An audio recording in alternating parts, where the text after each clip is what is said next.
Bharatiya Janata party हमेशा चुनाव के लिए पूरी तैयारी के साथ उतरती है और अब की बार जिन राज्यों में चुनाव हैं उसके परिणाम निश्चित रूप से अच्छे रहने वाले हैं। राजस्थान में कांग्रेस पार्टी की सरकार है और सरकार जाने वाली है और भारतीय जनता पार्टी की सरकार बनेगी। और मध्य प्रदेश में भारतीय जनता पार्टी की सरकार रिकॉर्ड स्थापित करने जा रही है। 18 वर्षों से वहां पर भारतीय जनता पार्टी की सरकार काम कर रही है और निश्चित रूप से इस चुनाव के बाद भी भारतीय जनता पार्टी की जीत वहां पर सुनिश्चित है। जो माहौल वहां पर अभी हाल ही के दिनों में देखने को मिला है उसमें कांग्रेस पार्टी को बहुत बड़ा नुकसान होता दिख रहा है। छत्तीसगढ़ में निश्चित रूप से कांग्रेस पार्टी बड़ी दावेदारी कर रही है, मजबूती के साथ कर रही है, लेकिन उसके बावजूद भी भारतीय जनता पार्टी ने वहां बहुत इंप्रूव किया है, बहुत सुधार किया है। निश्चित रूप से वहां पर जीतने की संभावनाएं हमारे पास आज की तारीख में बन गई है। और उसी प्रकार से मैं ये भी कह सकता हूं कि तेलंगाना में जहां चुनाव हैं वहां भारतीय जनता पार्टी ने बहुत इंप्रूव किया है, बहुत तेजी से आगे बढ़ी है और उसी प्रकार से मिजोरम में भी इंप्रूवमेंट होगा। कुल मिलाकर के हमारा ये मानना है कि अभी जो विधानसभा के जिन राज्यों में चुनाव हैं वहां भारतीय जनता पार्टी का प्रदर्शन बहुत अच्छा रहेगा, भारतीय जनता पार्टी की सरकारें बनेगी।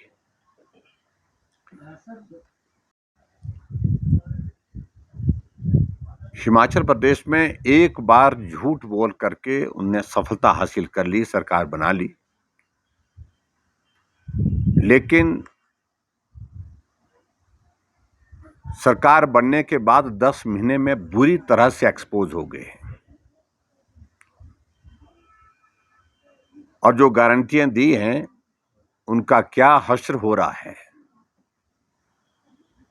और 10 महीने की हिमाचल प्रदेश में कांग्रेस सरकार की हालत क्या बन चुकी है इस बात को आप अच्छी तरह से समझते हैं कि जहां सचिवालय के सामने जाएं वहां धरना प्रदर्शन, चौड़ा मैदान में धरना प्रदर्शन, जिला मुख्यालय में धरने प्रदर्शन, छोटे से 10 महीने के कार्यकाल में यह स्थिति आ गई तो आप अंदाजा लगा सकते हैं कि किस प्रकार से हिमाचल प्रदेश की जनता का मोह भंग हो गया है वर्तमान कांग्रेस की सरकार से और जो गारंटियां दी हैं वो उनकी गले की फांस बन करके रह गई है।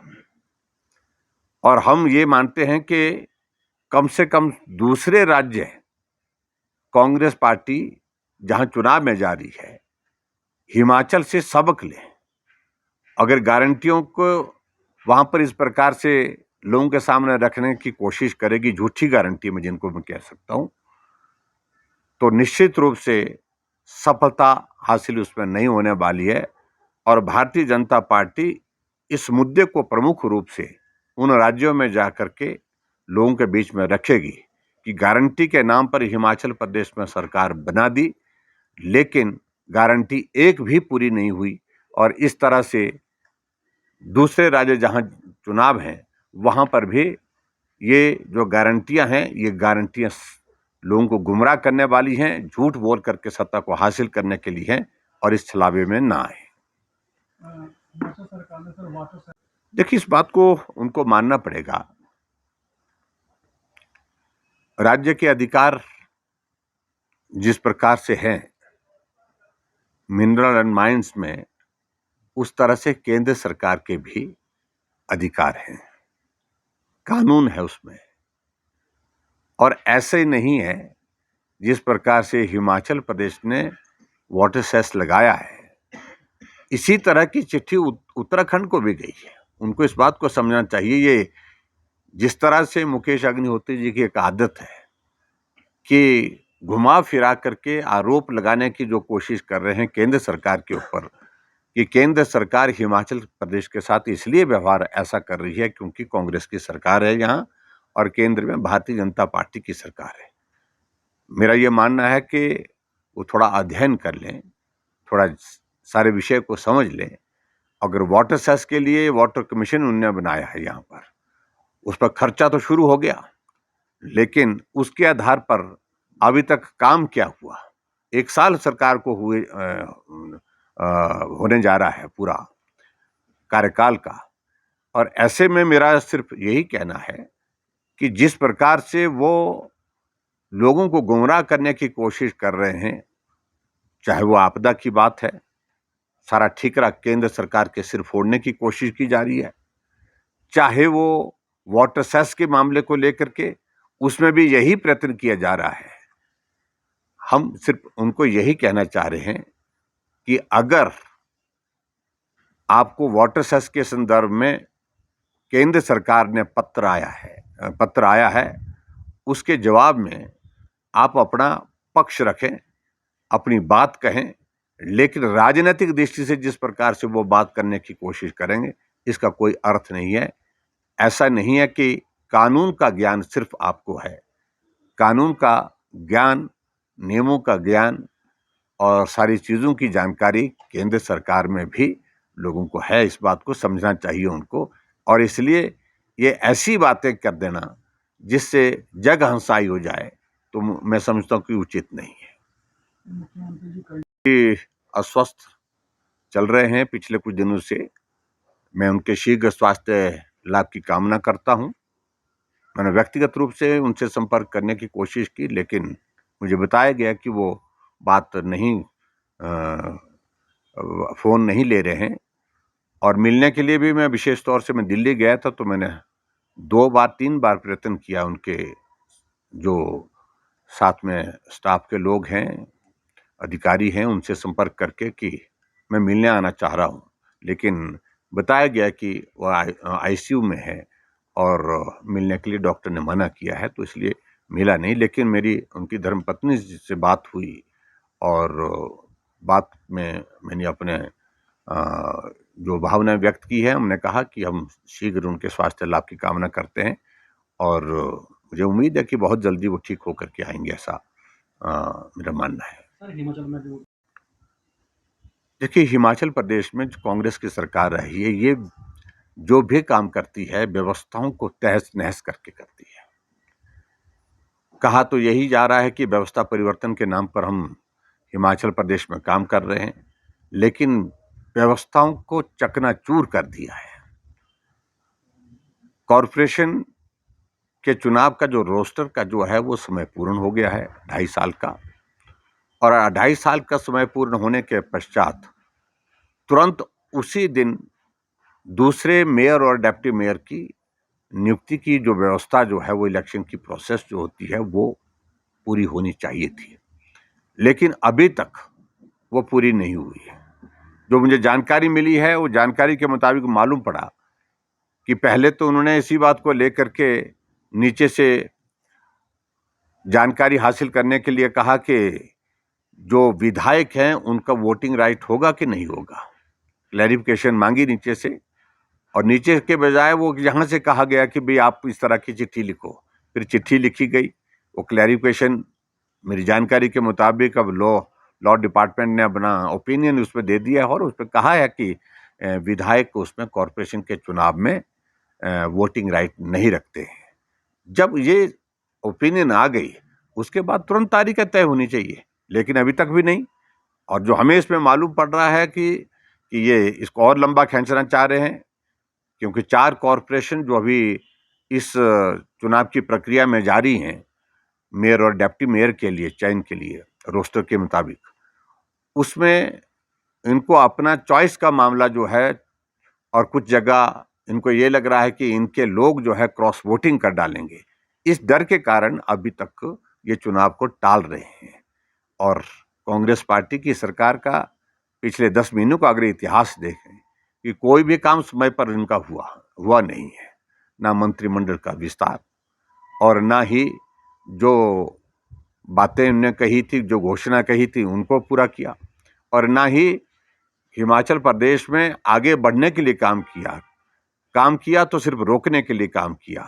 तो यहाँ पर भी वही व्यवस्था परिवर्तन के नाम पर बातें जो कही जा रही है, मुझे लग रहा है कि ये बहुत दुर्भाग्यपूर्ण एक परिस्थिति है। जब मेयर, डिप्टी मेयर के बिना कॉरपोरेशन चलेगी, तो वहाँ पर निर्णय कौन करेगा? विकास के कार्य कैसे होंगे? और उल्टा मुझे इस बात को लेकर के बहुत दुःख है कि जो ग्रांट भेजी गई थी, जो पैसा भेजा गया था, नगर निगम को पैसा भेजा गया था, वो पैसा भी वापिस ले लिया है। और प्रश्न ये पैदा होता है कि तो भेजा क्यों था जो वापिस ले लिया? एक कदम आगे चलते हैं और उसके बाद पीछे हट जाते हैं।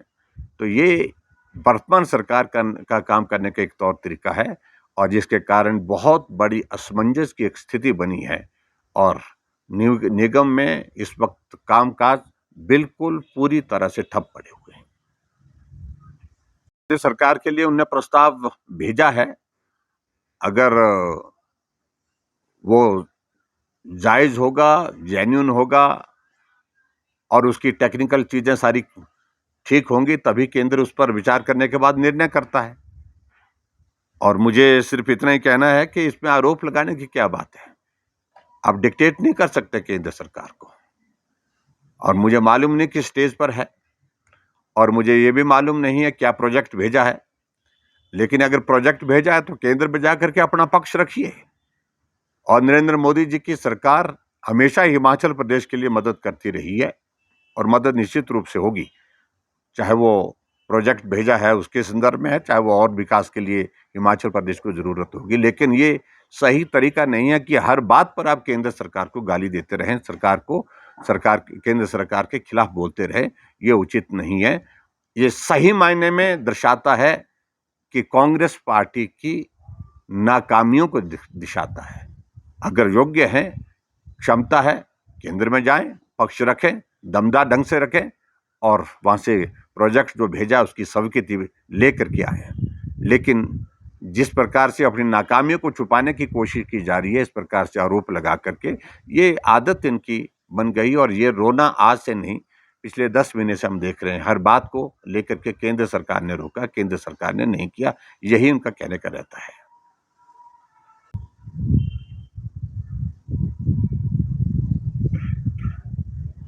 केंद्र सरकार में गृह मंत्री रहे डॉक्टर सरदार वल्लभ भाई पटेल की जयंती है, और इस अवसर पर मैं उनके किए हुए कार्य को स्मरण करता हूं। भारत का वर्तमान स्वरूप बनाने में उनका एक बहुत महत्वपूर्ण रोल रहा है। 562 रियासतों को इकट्ठा करके जब भारत स्वतंत्र हुआ, तो भारत का ये स्वरूप बनाने में सरदार वल्लभ भाई पटेल जी ने एक बहुत महत्वपूर्ण भूमिका निभाई है। और आज का दिन पूरे देश भर में इस बात के लिए भी याद किया जाता है कि उनकी यादगार में उनके उस कॉन्ट्रीब्यूशन को, उनके योगदान को स्मरण करते हुए सरदार पटेल जी की भव्य मूर्ति स्टैच्यू ऑफ यूनिटी के नाम से वो पूरे देश के लिए एक बहुत बड़ा एक स्मारक बना है उनकी याद में, जहां पर्यटन की दृष्टि से भी और पर्यटन के अतिरिक्त वहां उनको उनके किए गए योगदान को स्मरण करने के लिए उसके एक बहुत बड़ा योगदान है। मैं उनको श्रद्धांजलि देता हूं, और भारत के निर्माण में जिस प्रकार से उनका एक बहुत बड़ा योगदान रहा है, और उस योगदान को हम आज स्मरण करते हैं।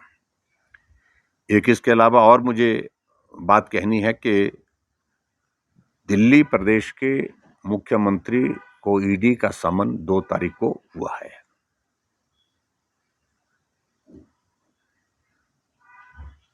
और ये बहुत गंभीर विषय है कि जिस पार्टी का जन्म भ्रष्टाचार के खिलाफ अनशन से, आंदोलन से हुआ, और भ्रष्टाचार को खत्म करेंगे, पूरे देश भर में खत्म करेंगे, इस कमिटमेंट के साथ इस पार्टी की स्थापना हुई है, आम आदमी पार्टी की। एक छोटे से कार्यकाल में ही, कुछ वर्षों में उस पार्टी की स्थिति ये हो गई, उसका हश्र ये हो गया कि भ्रष्टाचार की सारी सीमाएं उसने लांघ दी। और भ्रष्टाचार की सीमाएं लांघने के पश्चात आलम आज ये हो गया कि उनके प्रमुख नेता, चाहे वो संजय सिंह है, चाहे वो मनीष सिसोदिया है, डिप्टी चीफ मिनिस्टर जो थे, वो तो जेल की सलाखों के पीछे है ही। अब नौबत ये आ गई है कि मुख्यमंत्री पहले इसमें सीबीआई की जांच के प्रोसेस में से गुजर चुके हैं, अब ईडी का समन है, तो निश्चित रूप से ईडी का समन तभी हुआ होगा जब उनके ऊपर जो आरोप लगे हैं, उन आरोपों के चलते साक्ष्य उपलब्ध होंगे, और साक्ष्य उपलब्ध होने के साथ साथ में तभी जाकर के ईडी ने उनको पूछताछ के लिए बुलाया। और मैं समझता हूं कि बहुत जल्दी उस पार्टी का चेहरा बेनकाब हो गया। और मैं जरूर कहूंगा कि आने वाले समय में, अभी कहना उचित नहीं है, लेकिन फिर भी मैं ये जरूर कहना चाहता हूं कि देश ने इस पार्टी का जो भविष्य अपनी आंखों के सामने जल्दी से बढ़ने के बाद जल्दी से समाप्त होने की दिशा में वो देख रहा है देश। और ऐसे में ये बहुत ही दुर्भाग्यपूर्ण परिस्थिति है कि भ्रष्टाचार इस कदर हो गया उस पार्टी में कि पार्टी का तमाम नेतृत्व जेल की सलाखों के पीछे चला जा रहा है। तो ठीक है, मुझे तो सिर्फ इतनी